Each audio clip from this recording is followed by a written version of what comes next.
أعوذ بالله من الشيطان الرجيم. بسم الله الرحمن الرحيم. إن هذا القرآن يهدي للتي هي أقوم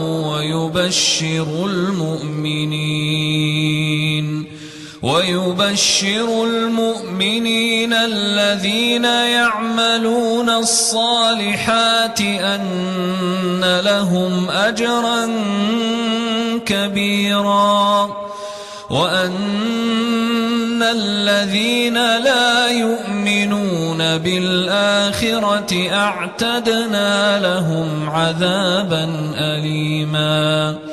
ويدعو الإنسان بالشر دعاءه بالخير وكان الإنسان عجولا. وجعلنا الليل والنهار آيتين فمحونا آية الليل وجعلنا آية النهار مبصرة لتبتغوا فضلا من ربكم ولتعلموا عدد السنين والحساب وكل شيء فصلناه تفصيلا. وكل إنسان ألزمناه طائره في عنقه ونخرج له يوم القيامة كتابا يلقاه منشورا. اقرأ كتابك كفى بنفسك اليوم عليك حسيبا.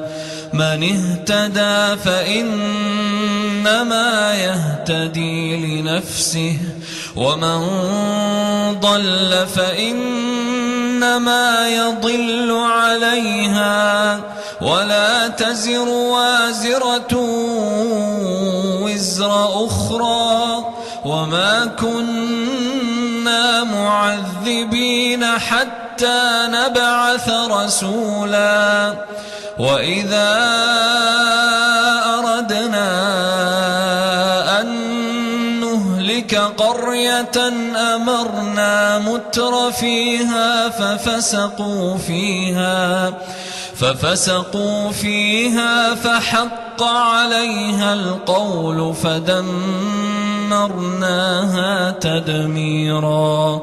وكم أهلكنا من القرون من بعد نوح وكفى بربك بذنوب عباده خبيرا بصيرا. من كان يريد العاجلة عجلنا له فيها ما نشاء لمن نريد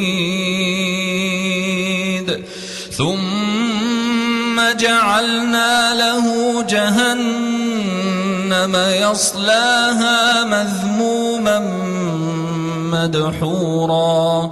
ومن أراد الآخرة وسعى لها سعيها وهو مؤمن فأولئك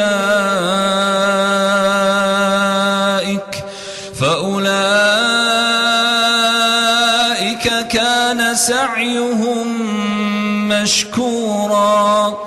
كلا نمد هؤلاء وهؤلاء من عطاء ربك وما كان عطاء ربك محظورا. انظر كيف فضلنا بعضهم على بعض وللآخرة أكبر درجات وأكبر تفضيلا لا تجعل مع الله إلها آخر فتقعد مذموما مخذولا وقضى ربك ألا تعبدوا إلا